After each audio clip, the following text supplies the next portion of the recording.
Capítulo 3. Eram 5 horas da manhã e o cortiço acordava, abrindo, não os olhos, mas a sua infinidade de portas e janelas alinhadas. Um acordar alegre e farto de quem dormiu de uma sentada 7 horas de chumbo.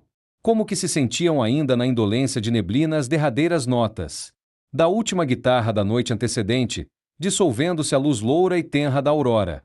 A roupa lavada, que ficará de véspera nos coradouros, umedecia o ar e punha-lhe um farto acre de sabão ordinário. As pedras do chão, esbranquiçadas no lugar da lavagem e em alguns pontos azuladas pelo anil, mostravam uma palidez grisalha e triste, feita de acumulações de espumas secas. Entretanto, das portas surgiam cabeças congestionadas de sono. Ouviam-se amplos bocejos, fortes como o marulhar das ondas. Pigarreava-se grosso por toda a parte. Começavam as xícaras a tilintar. O cheiro quente do café aquecia, suplantando todos os outros. Trocavam-se de janela para janela as primeiras palavras, os bons dias. Reatavam-se conversas interrompidas à noite. A pequenada cá fora traquinava já, e lá dentro das casas vinham choros abafados de crianças que ainda não andam. No confuso rumor que se formava, destacavam-se risos, sons de vozes que altercavam, sem se saber onde, grasnar de marrecos, cantar de galos, cacarejar de galinhas. De alguns quartos saiam mulheres que vinham pendurar cá fora, na parede, a gaiola do papagaio, e os louros, à semelhança dos donos, cumprimentavam-se ruidosamente, espanejando-se à luz nova do dia. Daí a pouco, em volta das bicas era um zum-zum crescente, uma aglomeração tumultuosa de machos e fêmeas. Uns, após outros, lavavam a cara, incomodamente, debaixo do fio de água que escorria da altura de uns 5 palmos. O chão inundava-se. As mulheres precisavam já prender as saias entre as coxas. Para não as molhar, via-se-lhes a tostada nudez dos braços e do pescoço, que elas despiam, suspendendo o cabelo todo para o alto do casco. Os homens, esses não se preocupavam em não molhar o pelo, ao contrário metiam a cabeça bem debaixo da água e esfregavam com força as ventas e as barbas, fossando e fungando contra as palmas da mão. As portas das latrinas não descansavam, eram abrir e fechar. De cada instante, um entrar e sair sem tréguas. Não se demoravam lá dentro e vinham ainda amarrando as calças ou as saias. As crianças não se davam ao trabalho de lá ir, despachavam-se ali mesmo, no capinzal dos fundos, por detrás da estalagem ou no recanto das hortas. O rumor crescia, condensando-se. O zum-zum de todos os dias acentuava-se. Já se não destacavam vozes dispersas, mas um só ruído compacto que enchia todo o cortiço. Começavam a fazer compras na venda. Ensarilhavam-se discussões e rezingas, ouviam-se gargalhadas e pragas. Já se não falava, gritava-se. Sentia-se, naquela fermentação sanguínea, naquela gula viçosa de plantas rasteiras que mergulham os pés vigorosos na lama preta e nutriente da vida, o prazer animal de existir, a triunfante satisfação de respirar sobre a terra. Da porta da venda que dava para o cortiço iam e vinham como formigas, fazendo compras. 2 janelas do Miranda abriram-se. Apareceu numa Isaura, que se dispunha a começar a limpeza da casa. Nha Dunga! Gritou ela para baixo, a sacudir um pano de mesa. Se você tem cuscuz de milho hoje, bata na porta, ouviu? A Leonor surgiu logo também, enfiando curiosa carapinha por entre o pescoço e o ombro da mulata. O padeiro entrou na estalagem, com a sua grande cesta cabeça e o seu banco de pau fechado debaixo do braço, e foi estacionar em meio do pátio, à espera dos fregueses, pousando a canastra sobre o cavalete que ele armou prontamente. Em breve estava cercado por uma nuvem de gente. As crianças adulavam-no, e, à proporção que cada mulher ou cada homem recebia o pão, disparava para casa com este abraçado contra o peito. Uma vaca, seguida por um bezerro amordaçado, ia tilintando tristemente o seu chocalho, de porta em porta, guiada por um homem carregado de vasilhame de folha. O zum-zum chegava ao seu apogeu. A fábrica de massas italianas, ali mesmo, da vizinhança, começou a trabalhar, engrossando o barulho com o seu arfar. monótono de máquina a vapor. As corridas até a venda reproduziam-se, transformando-se num verminar constante de formigueiro assanhado. Agora, no lugar das bicas apinhavam-se latas de todos os feitios, sobressaindo as de querosene com um braço de madeira em cima. Sentia-se o trapejar da água caindo. Na folha, algumas lavadeiras enchiam já suas tinas, outras estendiam nos coradouros a roupa que ficará de molho. Principiava o trabalho. Rompiam das gargantas os fados portugueses e as modinhas brasileiras. Um carroção de lixo entrou com grande barulho de rodas na pedra, seguido de uma algazarra medonha, algaraviada pelo carroceiro contra o burro. E, durante muito tempo, fez-se um vai-vem de mercadores. Apareceram os tabuleiros de carne fresca e outros de tripas e fatos de boi. Só não vinham hortaliças, porque havia muitas hortas no cortiço. Vieram os ruidosos mascates, com as suas latas de quinquilharia, com as suas caixas de candeeiros e objetos de vidro e com o seu fornecimento de caçarolas e chocolateiras, de folha de Flandres. Cada vendedor tinha o seu modo especial de apregoar, destacando-se o homem das sardinhas, com as cestas do peixe dependuradas, a moda de balança, de um pau que ele trazia ao ombro. Nada mais foi preciso do que o seu primeiro guincho estridente e gutural, para surgirem logo, como por encanto, uma enorme variedade de gatos, que vieram correndo a cercar-se dele com grande familiaridade, roçando-se-lhe nas pernas, arregaçadas e miando suplicantemente. Os sardinheiros afastava com o pé, enquanto vendia o seu peixe à porta das casinhas, mas os bichanos não desistiam e continuavam a implorar, arranhando cestos que o homem cuidadosamente tapava mal servia ao freguês. Para ver-se livre por um instante dos importunos era necessário atirar para bem longe um punhado de sardinhas, sobre o qual se precipitava logo, aos pulos, o grupo dos pedinchões. A primeira que se pôs a lavar foi a Leandra, por alcunha a Machona. Portuguesa feroz, berradora, pulsos cabeludos e grossos, anca de animal do campo. Tinha 2 filhas, uma casada e separada do marido, Ana das Dores, a quem só chamavam a das Dores e outra donzela ainda, a Nênem, e mais um filho, o Agostinho, menino levado dos diabos, que gritava tanto ou melhor que a mãe. A das Dores morava em sua casinha à parte, mas toda a família habitava no cortiço. Ninguém ali sabia ao certo se a Machona era viúva ou desquitada. Os filhos não se pareciam uns com os outros. A das Dores, sim, afirmavam que fora casada e que largara o marido para meter-se com um homem do comércio, e que este, retirando-se para a terra e não querendo soltá-la ao desamparo, deixará o sócio em seu lugar. Teria 25 anos.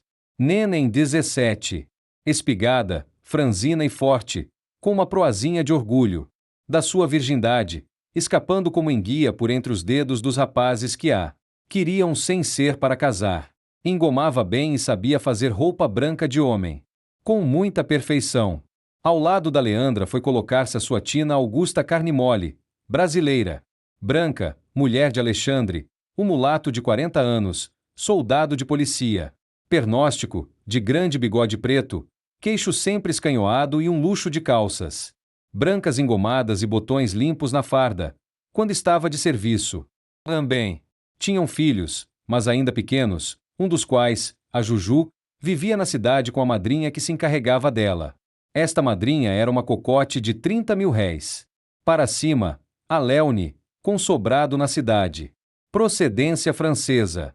Alexandre, em casa, à hora de descanso, nos seus chinelos e na sua camisa desabotoada, era muito chão com os companheiros de estalagem, conversava, ria e brincava, mas envergando o uniforme, encerando o bigode e empunhando a sua chibata, com que tinha o costume de fustigar as calças de brim.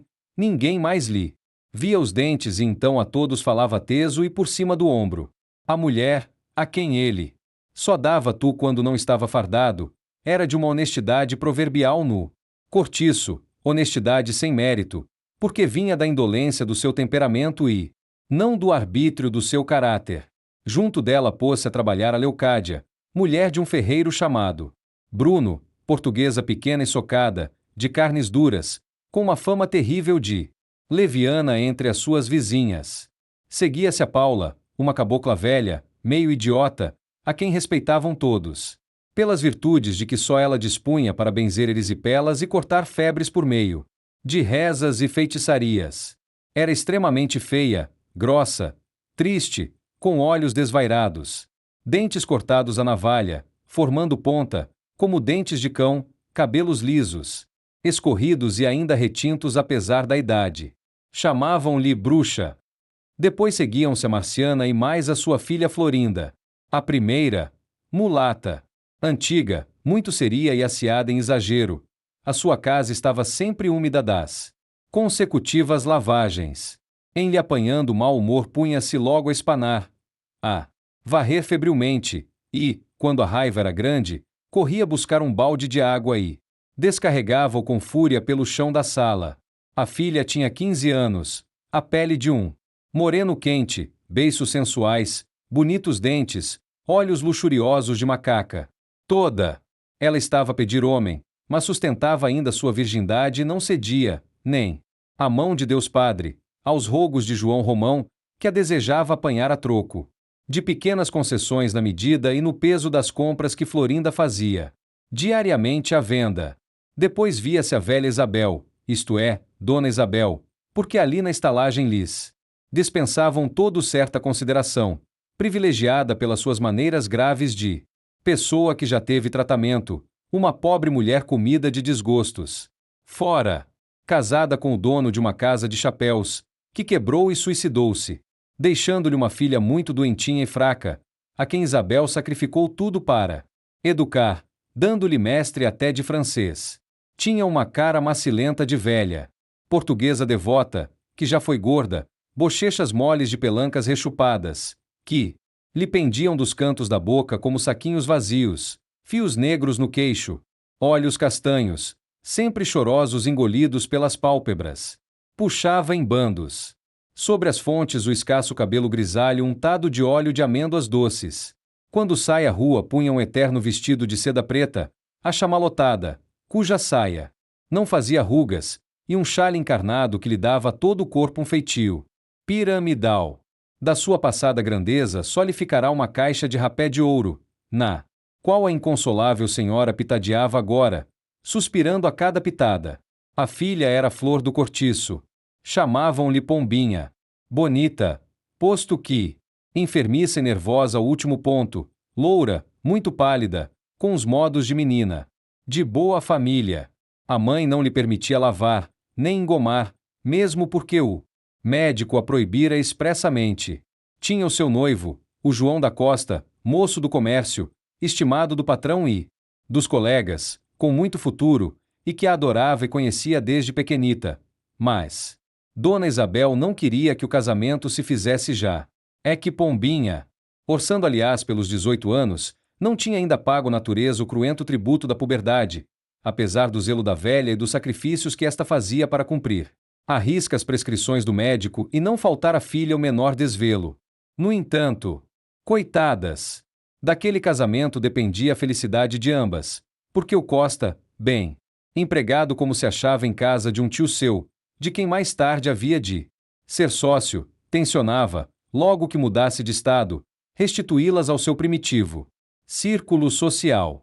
A pobre velha desesperava-se com o fato e pedia a Deus, todas as noites, antes de dormir, que as protegesse e conferisse à filha uma graça tão simples que ele fazia, sem distinção de merecimento, a quantas raparigas havia pelo mundo, mas, a despeito de tamanho empenho, por coisa nenhuma desta vida, consentiria que a sua pequena casasse antes de ser mulher, como dizia ela. Que deixassem lá falar o doutor. Entendia que não era decente, nem tinha jeito, dar homem a uma moça que ainda não fora visitada pelas regras. Não.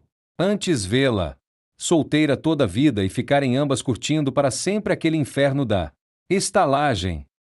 Lá no cortiço estavam todos a par desta história. Não era segredo para ninguém.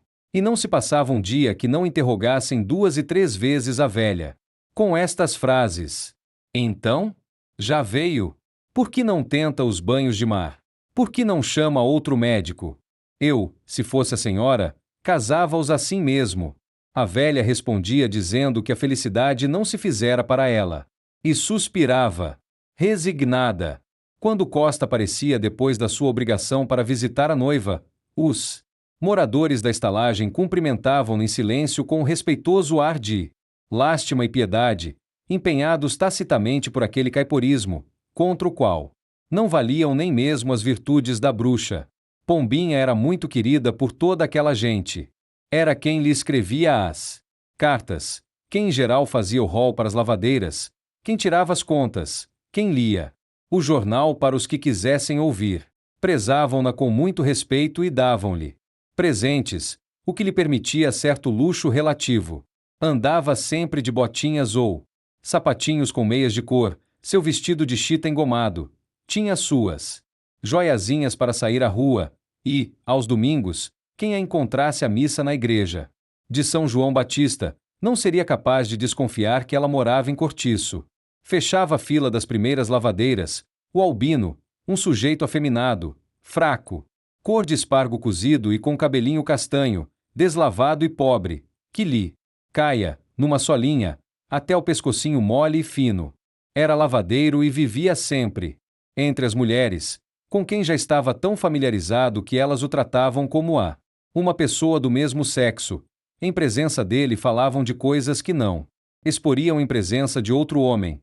Faziam-no até confidente dos seus amores e das suas infidelidades, com uma franqueza que o não revoltava, nem comovia. Quando um casal brigava ou duas amigas se disputavam, era sempre Albino quem tratava de reconciliá-los, exortando as mulheres à concórdia. Dantes encarregava-se de cobrar o rol das colegas, por amabilidade, mas uma vez, indo a uma república de estudantes, deram-lhe lá, ninguém sabia por quê, uma dúzia de bolos, e o pobre diabo jurou então, entre lágrimas e soluços, que nunca mais se incumbiria de receber os róis. E daí em diante, com efeito, não arredava os pezinhos do cortiço, a não ser nos dias de carnaval, em que ia, vestido de dançarina, passear à tarde pelas ruas e, à noite, dançar nos bailes dos teatros. Tinha verdadeira paixão por esse divertimento. Ajuntava dinheiro durante o ano para gastar todo com a mascarada. E ninguém o encontrava, domingo ou dia de semana, lavando ou descansando, que não estivesse com a sua calça branca engomada, a sua camisa limpa, um lenço ao pescoço e, amarrado à cinta, um avental que lhe caia sobre as pernas como uma saia. Não fumava, não bebia espíritos e trazia sempre as mãos geladas e úmidas. Naquela manhã levantara-se ainda um pouco mais langue do que do costume, porque passará mal a noite. A velha Isabel, que lhe ficava ao lado esquerdo, ouvindo suspirar com insistência, perguntou-lhe o que tinha. Muita moleza de corpo e uma pontada do vazio que o não deixava. A velha receitou diversos remédios, e ficaram os dois, no meio de toda aquela vida, a falar tristemente sobre moléstias. E, enquanto, no resto da fileira, a machona, a Augusta, a Leucádia, a bruxa, a Marciana e sua filha conversavam de tina-tina, berrando e quase sem se ouvirem. A voz um tanto cansada já pelo serviço, defronte delas, separado pelos jiraus. Formava-se um novo renque de lavadeiras, que acudiam de fora, carregadas de trouxas, e iam ruidosamente tomando lagar ao lado umas das outras, entre uma agitação sem tréguas, onde se não distinguia o que era galhofa e o que era briga. Uma a uma ocupavam-se todas as tinas. E de todos os casulos do cortiço saiam homens para suas obrigações. Por uma porta que havia ao fundo da estalagem, desapareciam os trabalhadores da pedreira, donde vinha agora o retinir dos alviões e das picaretas. O Miranda, de calças de brim, chapéu alto e sobrecasaca preta, passou lá fora, em caminho para o armazém, acompanhado pelo Henrique que ia para as aulas. O Alexandre, que estivera de serviço essa madrugada, entrou solene, atravessou o pátio, sem falar a ninguém, nem mesmo a mulher, e recolheu-se à casa para dormir. Um grupo de mascates, o Delporto, o Pompeu, o Francesco e o Andréa, armado cada qual com a sua grande caixa de bugigangas, saiu para a peregrinação de todos os dias, altercando e praguejando em italiano. Um rapazito de paletó entrou da rua e foi perguntar a machona pela Nhá Rita. A Rita baiana? Sei cá. Faz amanhã 8 dias que ela arribou. A Leucádia explicou logo que a mulata estava com certeza de pândega com o firmo. Que firmo? Interrogou Augusta. Aquele cabravasco que se metia às vezes ai com ela. Diz que é torneiro. Ela mudou-se? Perguntou o pequeno. Não, disse a machona. O quarto está fechado, mas a mulata tem coisas lá. Você o que queria? Vinha buscar uma roupa que está com ela. Não sei, filho, pergunta na venda ao João Romão, que talvez te possa dizer alguma coisa. Ali? Sim, pequeno, naquela porta, onde a preta do tabuleiro está vendendo. Ó, diabo! Olha que pisas a boneca de anil. Já se viu que sorte? Parece que não vê onde pisa este raio de criança. E, notando que o filho, o Agostinho, se aproximava para tomar o lugar do outro que já se ia. Sai daí, tu também, peste. Já principias na reinação de todos os dias? Vem. Para cá, que levas? Mas, é verdade, que fazes tu que não vais regar a horta do comendador? Ele disse ontem que eu agora fosse à tarde, que era melhor. Ah! E amanhã, não te esqueças, recebe os 2.000 réis, que é fim do mês. Olha! Vai lá dentro e diz a Nenen que te entregue a roupa que veio ontem à noite. O pequeno afastou-se de carreira, e ela lhe gritou na pista. E que não ponha o refogado no fogo sem eu ter lá ido. Uma conversa cerrada travara-se no resto da fila de lavadeiras a respeito da Rita baiana. É doida mesmo. Censurava Augusta. Meter-se na pândega sem dar conta da roupa que lhe entregaram. Assim há de ficar sem um freguês. Aquela não endireita mais. Cada vez fica até mais assanhada. Parece que tem fogo no rabo. Pode haver o serviço que houver, aparecendo pagode, vai. Tudo pro lado. Olha o que saiu o ano passado com a festa da Penha. Então agora, com este mulato, o firmo, é uma pouca vergonha. Este dia. Pois você não viu? Levaram-a numa bebedeira, a dançar e cantar a viola, que nem sei o que parecia. Deus te livre. Para tudo há horas e há dias. Para Rita todos os dias são dias santos. A questão é aparecer quem puxe por ela. Ainda assim não em má criatura. Tirante o defeito da vadiagem. Bom coração tem ela, até demais, que não guarda um vintém pro dia de amanhã. Parece que o dinheiro lhe faz comichão no corpo. Depois é que são elas. O João Romão já lhe não fia. Pois olhe que a Rita lhe tem enchido bem as mãos. Quando ela tem dinheiro é porque o gasta mesmo. E as lavadeiras não se calavam, sempre a esfregar, e a bater, e a torcer. Camisas e ceroulas, esfogueadas já pelo exercício. Ao passo que, em torno da sua tagarelice, o cortiço se embandeirava todo de roupa molhada, de onde o sol tirava cintilações de prata. Estavam em dezembro e o dia era ardente. A grama dos coradouros tinha reflexos esmeraldinos, as paredes que davam frente ao nascente, caiadinhas de novo, reverberavam iluminadas, ofuscando a vista. Em uma das janelas da sala de jantar do Miranda, Dona Estela e Zulmira, ambas vestidas de claro e ambas a limarem as unhas, conversavam em voz surda, indiferentes à agitação que ia lá embaixo, muito esquecidas na sua tranquilidade de entes felizes. Entretanto, agora o maior movimento era na venda à entrada da estalagem. Davam 9 horas e os operários das fábricas chegavam-se para o almoço. Ao balcão o Domingos e o Manuel não tinham mãos a medir com a criadagem da vizinhança. Os embrulhos de papel amarelo sucediam-se, e o dinheiro pingava sem intermitência dentro da gaveta. Meio quilo de arroz. Um tostão de açúcar. Uma garrafa de vinagre. 2 martelos de vinho. 2 vinténs de fumo. 4 de sabão. E os gritos confundiam-se numa mistura de vozes de todos os tons. Ouviam-se protestos entre os compradores. Me avi, seu Domingos. Eu deixei a comida no fogo. Ó peste! Dá cá as batatas, que eu tenho mais o que fazer. Seu Manuel, não me demore essa manteiga. Ao lado, na casinha de pasto, a Bertoleza, de saias arrepanhadas no quadril. O cachaço grosso e negro, reluzindo de suor, ia e vinha de uma panela a outra, fazendo pratos, que João Romão levava de carreira aos trabalhadores assentados. Num compartimento junto, admitira-se um novo caixeiro, só para o frege, e o rapaz, a cada comensal que ia chegando, recitava, em tom cantado e estridente, a sua interminável lista das comidas que havia. Um cheiro forte de azeite frito predominava. O parati circulava por todas as mesas, e cada caneca de café, de louça espessa, erguia um vulcão de fumo tresandando a milho queimado. Uma algazarra medonha, em que ninguém se entendia.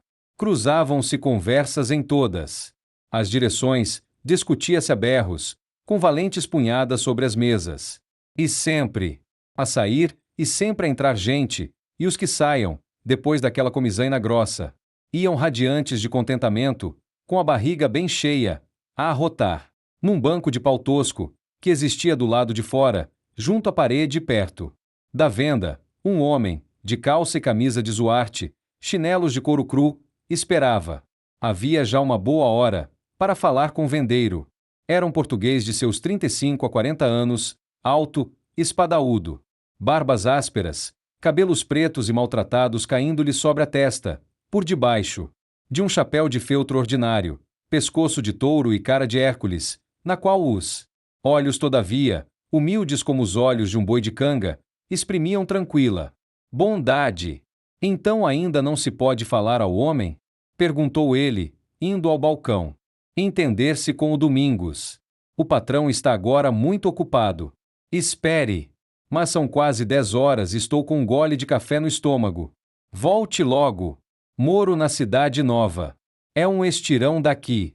O caixeiro gritou então para a cozinha, sem interromper o que fazia. O homem que aí está, seu João, diz que se vai embora. Ele que espere um pouco, que já lhe falo. Respondeu o vendeiro no meio de uma carreira. Diga-lhe que não vá, mas é que ainda não almocei e estou aqui a tinir. Observou o Hércules, com a sua voz grossa e sonora. Ó filho, almoce aí mesmo. Aqui o que não falta é de comer. Já podia estar aviado.